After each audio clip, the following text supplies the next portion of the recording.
सकाळचे 8:30 वाजले होते. शहरातील रस्त्यांवर नेहमीची धावपळ सुरू झाली होती. बस स्टॉपवर कॉलेजला जाणाऱ्या मुला-मुलींची गर्दी होती. त्याच गर्दीत काव्या शांतपणे उभी होती. तिच्या हातात पुस्तक होतं, पण तिचं लक्ष पुस्तकात नव्हतं.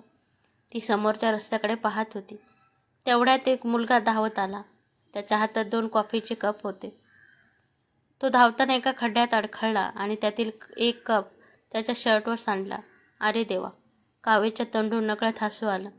मुलाने तिच्याकडे पाहिलं. हसता काय? काव्या म्हणाली, तुम्ही स्वतःवरच कॉफी ओतलीत. तो हसला. माझ्यासाठी ठीक आहे, पण दुसरा कप वाचला. त्याने दुसरा कप तिच्या समोर केला. तुमच्यासाठी. काव्या चकित झाली. माझ्यासाठी? हो, पण मी तुम्हाला ओळखतही नाही. मी पण नाही. मग कॉफी का? तो खांदे उडवत म्हणाला, कधी कधी ओळख होण्याआधी कारणाची गरज नसते. काव्या हसली. तुमचं नाव तरी काय? वेद. मी काव्या. वेद म्हणाला, आता ओळख झाली. दोघं हसले. त्या दिवशीची ती छोटीशी भेट पुढे त्यांच्या आयुष्याचा सर्वात मोठा निर्णय ठरणार होती. पण तेव्हा त्यांना त्याची कल्पनाही नव्हती. दुसऱ्या दिवशी काव्या कॉलेजमध्ये पोहोचली. क्लासमध्ये ती नेहमीच्या बाकावर बसली. काही मिनिटांनी प्राध्यापक आले. त्यांच्यासोबत एक नवीन विद्यार्थी होता. हा वेद आजपासून आपल्या वर्गात शिकणार आहे. काव्याने वर पाहिलं. वेदनेही तिला पाहिलं. दोघे एकाच वेळी हसले. वेद तिच्या शेजारच्या बाकावर येऊन बसला. कॉफी आवडली होती? काव्या हसत म्हणाली, तुम्ही स्वतःवर ओतलेली की मला दिलेली? तुम्हाला दिलेली. हो, मग उद्या पुन्हा देतो. नको नको. का? दररोज कॉफी पिणं आरोग्यासाठी चांगलं नाही. वेद हसला. ठीक आहे, मग चहा. त्या दिवसापासून त्यांची मैत्री सुरू झाली. वेद स्वभावाने खूप बोलका होता. काव्या मात्र शांत. तो दिवसभर काही ना काही बोलायचा. ती ऐकायची. कधी त्याच्या विनोदावर हसायची, कधी त्याला चिडवायची, आणि कधी तो काही गंभीर बोलला की त्याला शांतपणे समजून घ्यायची. वेदला काव्याची हीच गोष्ट सर्वात जास्त आवडत होती. एक दिवस त्याने विचारलं, तू एवढी शांत का असतेस? काव्या म्हणाली, सगळं बोलणं शब्दानेच होतं असं नाही. मग? काही गोष्टी समोरच्याने समजून घ्यायच्या असतात. वेद तिच्याकडे पाहत म्हणाला, मला तुझ्या सगळ्या गोष्टी समजून घ्यायच्या आहेत. काव्या काही बोलली नाही, पण तिच्या चेहऱ्यावर हलकंसं हसू आलं. काही महिन्यात त्यांची मैत्री घट्ट झाली. दोघे अभ्यासासाठी एकत्र बसू लागले. कॉलेजच्या कॅन्टीनमध्ये एकत्र चहा, परीक्षेच्या आधी एकमेकांना नोट्स, कधी भांडणं, कधी रुसवे, कधी 2 दिवस बोलणं बंद, आणि मग पुन्हा स्वतःहून बोलायला सुरुवात. त्यांच्या मित्रांना मात्र एक गोष्ट कळली होती. वेद काव्याच्या प्रेमात पडला होता, पण काव्याला अजून स्वतःच्या मनाची खात्री नव्हती. एक दिवस कॉलेजच्या कार्यक्रमानंतर दोघे घरी जात होते. वेदने अचानक विचारलं, काव्या, तुला माझ्यात काय आवडतं? ती हसली. तू खूप बोलतोस. हे चांगलं आहे की वाईट? दोन्ही. आणखी? तू मनाने चांगला आहेस. आणखी? बस. प्रेम. काव्या अचानक शांत झाली. वेदही शांत झाला. काही क्षणांनी ती म्हणाली, कदाचित. वेदच्या चेहऱ्यावर मोठं हसू आलं. कदाचित? हो, म्हणजे? मला अजून वेळ हवा. वेद म्हणाला, मी वाट पाहीन. काव्या म्हणाली, कशाची? तुझ्या कदाचितची. हो, होण्याची. पण काव्याच्या आयुष्यात एक गोष्ट होती जी वेदला माहीत नव्हती. तिची आई अनेक वर्षापासून आजारी होती. काव्याच्या घराची आर्थिक परिस्थितीही फार चांगली नव्हती. तिच्या वडिलांचा मोठा व्यवसाय होता. घर चालवण्यासाठी कर्ज घेतलं होतं. काव्याला स्वतःच्या लग्नापेक्षा आईच्या उपचारांची चिंता होती. एक दिवस डॉक्टरांनी तिच्या आईला काही महत्त्वाच्या तपासण्या सांगितल्या. खर्च मोठा होता. काव्याने स्वतःची फी भरायची तारीख पुढे ढकलली. तिने कॉलेजमधली काही कामं घ्यायला सुरुवात केली. वेदला हे दिसत होतं. त्याने विचारलं, तू इतकी थकलेली का दिसतेस? काही नाही. तू माझ्याशी खोटं बोलतेस. सगळं सांगणं आवश्यक नसतं. वेद म्हणाला, पण मला तुझी काळजी आहे. काव्या त्याच्याकडे पाहत राहिली. म्हणूनच मला काही गोष्टी तुला सांगायच्या नाहीत. का? कारण मला तुझ्यावर ओझं व्हायचं नाही. वेद गंभीर झाला. तू माझ्यावर ओझं नाहीस. काव्याने विषय बदलला. काही दिवसांनी वेदने तिला आपल्या घरी नेलं. त्याची आई खूप प्रेमळ होती. तिने काव्याशी गप्पा मारल्या. काव्याला त्या घरात एक वेगळंच आपलेपण जाणवलं. वेदच्या आईने नंतर त्याला विचारलं, तुला ती आवडते? वेद हसला. हो, खूप खूप. आईने विचारलं, तिला माहीत आहे? थोडं. मग तिच्या घरच्यांना माहीत आहे? वेद शांत झाला. अजून नाही. आई म्हणाली, मग आधी तिच्या घरच्यांशी बोल. वेदने मान हलवली. दुसऱ्या दिवशी वेद काव्याच्या घरी गेला. काव्याला धक्का बसला. तू इथे? तुझ्या बाबांशी बोलायला. कशाबद्दल? आपल्याबद्दल. काव्याचा चेहरा बदलला. तू असं काही करायला नको होतंस का? कारण माझ्या घरची परिस्थिती तुला माहीत नाही. मला माहीत नाही म्हणूनच तर बोलायला आलो. वेद तिच्या वडिलांसमोर बसला. त्याने शांतपणे सांगितलं, मला काव्य आवडते. मला तिच्याशी लग्न करायचं आहे. काव्याचे वडील काही वेळ शांत राहिले. मग त्यांनी विचारलं, तू तिची सगळी जबाबदारी स्वीकारशील? वेद म्हणाला, हो. तेव्हा काव्याचे वडील म्हणाले, मग एक गोष्ट समजून घे. माझ्या मुलीला फक्त प्रेम नको, तिला सुरक्षित आयुष्य हवं. वेद म्हणाला, मी तिला सुरक्षित ठेवण्याचा प्रयत्न करेन. काव्या दूर उभी राहून हे सगळं ऐकत होती. तिच्या डोळ्यात अश्रू होते. काही दिवसांनी वेदला नोकरीची मोठी संधी मिळाली. पगार चांगला, पण कामासाठी त्याला दुसऱ्या शहरात जावं लागलं होतं. तो काव्याला सांगतो, 1 वर्ष. कशासाठी? मी तिथे जाऊन काम करेन, कर्ज फेडेन, मग परत येऊन तुझ्या घरच्यांशी लग्नाबद्दल बोलू. काव्या त्याच्याकडे पाहत राहिली. तू परत येशील? तू वाट पाहशील? हो. वेद म्हणाला, मग मी नक्की परत येईन. दोघांनी त्या दिवशी एकमेकांना वचन दिलं. वेद दुसऱ्या शहरात गेला. सुरुवातीचे काही महिने दोघं रोज बोलत होते. कधी रात्री उशिरापर्यंत फोन, कधी व्हिडिओ कॉल, कधी फक्त 2 मिनिटांचा आवाज, पण संपर्क कायम होता. एक दिवस वेदचा फोन आला नाही. काव्याने रात्री 10 वाजेपर्यंत वाट पाहिली. फोन बंद होता. पुढच्या दिवशीही फोन बंद.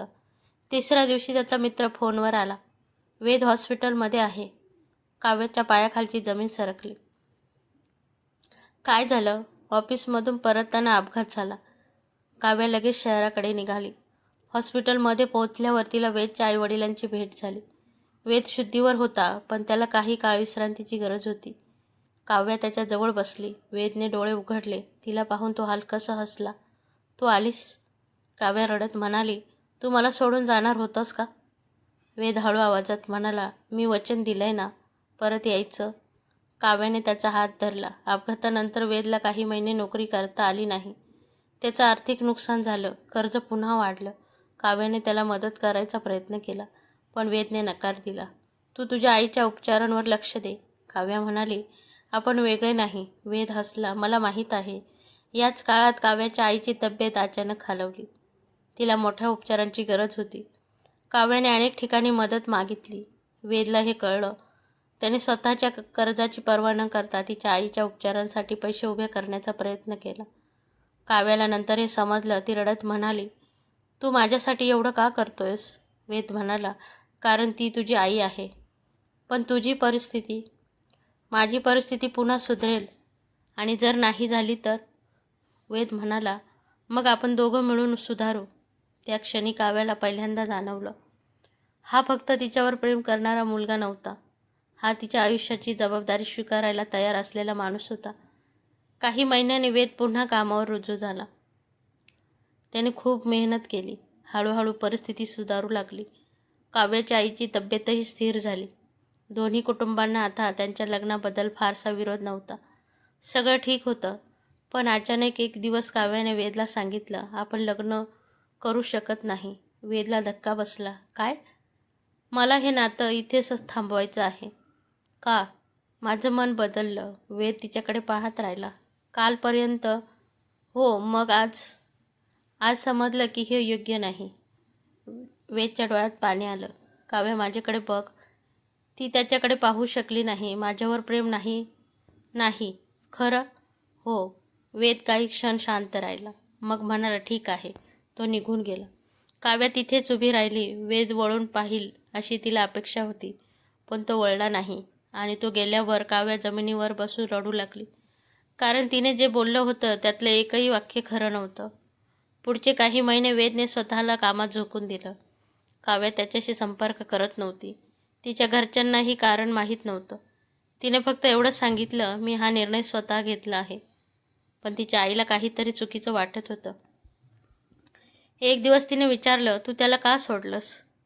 काव्या रडत म्हणाली, कारण मला त्याचं आयुष्य वाचवायचं आहे. आई घाबरली. काय? काय म्हणतेस? काव्याने सांगितलं. वेदच्या अपघातानंतर डॉक्टरांनी त्याला एक गोष्ट सांगितली होती. त्याच्या आरोग्याशी संबंधित एक गंभीर समस्या समोर आली होती. त्याला पुढे दीर्घ उपचारांची गरज होती. वेदला ही गोष्ट पूर्णपणे समजली नव्हती. पण काव्याला डॉक्टरांकडून सत्य कळलं होतं. आणि तिला भीती होती, जर तिने लग्न केलं तर वेदचं आयुष्य तिच्या आणि तिच्या आईच्या जबाबदाऱ्यांमध्ये अडकून जाईल. म्हणून तिने कठोर निर्णय घेतला, वेदला स्वतःपासून दूर करण्याचा. पण काव्याला हे माहीत नव्हतं की वेदला तिच्यापेक्षा जास्त मोठं सत्य आधीच माहीत होतं. एक दिवस वेद काव्याच्या घरी आला. काव्या त्याला पाहून घाबरली. तू इथे का आलंस? वेद म्हणाला, मला सगळं माहीत आहे. काव्या शांत झाली. काय? तू मला का सोडलंस? तिच्या डोळ्यात अश्रू आले. मग तुला वाटलं तू मला वाचवतेस? काव्या रडत म्हणाली. हो, वेदने हळू आवाजात सांगितलं. माझं आयुष्य किती आहे हे मला माहीत नाही. काव्या थरथरली. असं बोलू नकोस. पण माझ्यासोबत उरलेला प्रत्येक दिवस मला कोणासोबत जगायचा आहे हे मला माहीत आहे. काव्या काही बोलली नाही. वेद म्हणाला, तू माझ्यासाठी निर्णय घेण्याचा अधिकार तुला कोणी दिला? काव्या रडत म्हणाली, मला तुझं आयुष्य खराब करायचं नव्हतं. तू माझं आयुष्य खराब केलं नाहीस. तो तिच्याकडे पाहत म्हणाला, तू मला ते जगण्यापासूनच दूर केलंस. काव्याच्या डोळ्यातून अश्रू वाहत होते. पण तुझ्यासमोर किती कठीण दिवस आहेत हे तुला माहीत आहे, वेद म्हणाला. म्हणूनच मला तुझा हात हवा आहे. जर मी तुला गमावलं तर मग आपण दोघं मिळून तो दिवसही स्वीकारू. काव्या त्याच्याकडे पाहत राहिली. वेदने तिचा हात पुढे केला. पुन्हा एकदा विचार कर. काव्याने त्याचा हात धरला. पण यावेळी त्यांच्या प्रेमाची सुरुवात नव्हती. यावेळी ती एका वेगळ्या प्रकारच्या आयुष्याची सुरुवात होती. दोघांनी लग्नाचा निर्णय घेतला. वेदच्या उपचारांना सुरुवात झाली. काव्या त्याच्या प्रत्येक तपासणीला त्याच्यासोबत जाऊ लागली. कधी त्याची तब्येत ठीक, कधी काही दिवस कठीण, कधी आशा, कधी भीती. पण त्यांनी एकमेकांची एक नियम केला. उद्या काय होईल याचा विचार न करता आजचा दिवस पूर्ण जगायचा. काही वर्षांनी वेदची तब्येत स्थिर झाली. त्याचं आयुष्य पूर्वीसारखं झालं नाही, पण ते जगण्या इतकं सुंदर नक्की झालं. काव्याने तिचं स्वप्न पूर्ण केलं. तिने स्वतःचं छोटंसं क्लासेस सेंटर सुरू केलं. वेदने तिच्या ऑफिसच्या पहिल्या दिवशी सकाळी तिला कॉफी आणून दिली. काव्या कप पाहून हसले. आठवतंय? वेद म्हणाला, आपली पहिली भेट. तेव्हा तू स्वतःवर कॉफी ओतली होतीस. हो, आणि मला एक कप दिला होतास. हो, काव्या त्याच्याकडे पाहून म्हणाली. त्या दिवशी मला माहीत नव्हतं की तो कप माझ्या आयुष्यभराच्या नात्याची सुरुवात आहे. वेद हसला. मलाही नाही. काही वर्षांनी त्यांच्या क्लासेसमध्ये एक नवीन मुलगी आली. ती गरीब कुटुंबातून होती. फी भरण्याची तिची परिस्थिती नव्हती. काव्याने तिची फी माफ केली. वेदने विचारलं, तू असं का केलंस? काव्य म्हणाली, कारण कधीतरी कोणीतरी माझ्या स्वप्नावर विश्वास ठेवला होता. वेद हसला. आणि आता? काव्य त्याच्याकडे पाहून म्हणाली, आता मला इतरांच्या स्वप्नांवर विश्वास ठेवायचा आहे. वेद काही क्षण तिच्याकडे पाहत राहिला. मग म्हणाला, म्हणूनच मला तुझ्यावर प्रेम आहे. काव्य हसली. मला वाटलं होतं तू माझ्यावर प्रेम करतोस कारण मी शांत आहे. वेद म्हणाला, नाही. मग? कारण तू स्वतःच्या दुःखापेक्षा दुसऱ्यांच्या स्वप्नाला मोठं मानतेस. काव्याच्या डोळ्यात पाणी आलं. एका संध्याकाळी दोघं पुन्हा त्याच जुन्या बस स्टॉपवर गेले जिथे त्यांची पहिली भेट झाली होती. वेदने 2 कॉफीचे कप घेतले होते. काव्य हसली. आज कॉफी स्वतःवर ओतणार नाहीस ना? वेद म्हणाला, नाही. का? कारण आता मला तुला पुन्हा आकर्षित करण्याची गरज नाही. काव्य हसली. खरं आहे? दोघं बस स्टॉपवर बसले.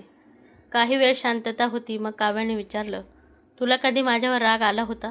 वेद म्हणाला, खूप. मग मला माफ का केलंस? कारण तू मला सोडलं नव्हतंस. काव्या त्याच्याकडे पाहू लागली. वेद म्हणाला, तू मला वाचवायचा प्रयत्न करत होतीस आणि मी तुला समजून घेण्याचा. दोघे हसले. पाऊस सुरू झाला. वेदने छत्री उघडली. काव्या त्याच्या शेजारी आली. काही क्षणांनी ती म्हणाली, वेद, जर त्या दिवशी मी तुला खरं सांगितलं नसतंस तर? वेद म्हणाला, मग कदाचित आपली प्रेमकथा अर्धवट राहिली असती. आणि आज? वेद तिच्याकडे पाहत म्हणाला, आज मला खात्री आहे. तो थोडा थांबला. प्रेम म्हणजे कोणाला संकटापासून वाचवणं नाही. मग? प्रेम म्हणजे संकट आलं तरी त्या माणसाला एकटं न सोडणं. काव्य शांत झाली. तिच्या डोळ्यात पाणी होतं. पण यावेळी ते दुःखाचे अश्रू नव्हते. ते समाधानाचे होते. कारण तिने एकदा प्रेमाला वाचवण्यासाठी त्याला दूर केलं होतं. आणि वेदने त्याच प्रेमाला टिकवण्यासाठी तिच्यापर्यंत पुन्हा पोहोचण्याचा निर्णय घेतला होता. पावसात दोघे एकाच छत्रीखाली चालू लागले. अगदी त्या पहिल्या भेटीसारखे. फरक फक्त एवढाच होता, त्या दिवशी ते अनोळखी होते. आज ते एकमेकांच्या आयुष्याचा भाग होते. आणि त्यांच्या प्रेमाने त्यांना एक गोष्ट शिकवली होती. कधीकधी आपण ज्या व्यक्तीला गमावण्याची सर्वात जास्त भीती वाटते तिच्यासाठी आपण सर्वात मोठा त्याग करतो. पण खरंच प्रेम त्या त्यागाला शांतपणे स्वीकारत नाही. ते परत येतं, प्रश्न विचारतं, सत्य शोधतं आणि म्हणतं, माझ्यासाठी निर्णय तू घेऊ नकोस, माझ्यासोबत निर्णय घे. काव्य आणि वेदच्या आयुष्यातही असंच झालं. त्यांनी एकमेकांना गमावलं, पुन्हा शोधलं, पुन्हा दुखावलं, पुन्हा समजून घेतलं आणि शेवटी एकमेकांना फक्त प्रेमात नाही तर आयुष्याच्या प्रत्येक कठीण वळणावर स्वीकारलं. त्या पहिल्या कॉफीच्या कपापासून सुरू झालेली त्यांची कथा शेवटी एका अशा नात्यात बदलली जिथे प्रेमापेक्षा मोठी गोष्ट होती एकमेकांसोबत राहण्याची तयारी आणि कदाचित खरं प्रेम यालाच म्हणतात. धन्यवाद.